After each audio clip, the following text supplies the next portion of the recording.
నేను మీతో ఒక యథార్థం చెప్తున్నా. ఇతర రాష్ట్రాలలో జరిగే పెళ్లిళ్ళు యథాశాస్త్రం ఉంటాయి.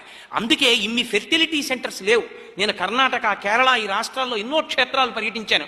ఫెర్టిలిటీ సెంటర్స్ ఇన్ని కనపడవు. ఆంధ్రదేశంలో ఇవాళ ఇన్ని ఫెర్టిలిటీ సెంటర్స్, సంతాన సాఫల్య కేంద్రాలు, పిల్లలు లేకపోవడాలు ఎందుకు వచ్చిందో తెలుసా?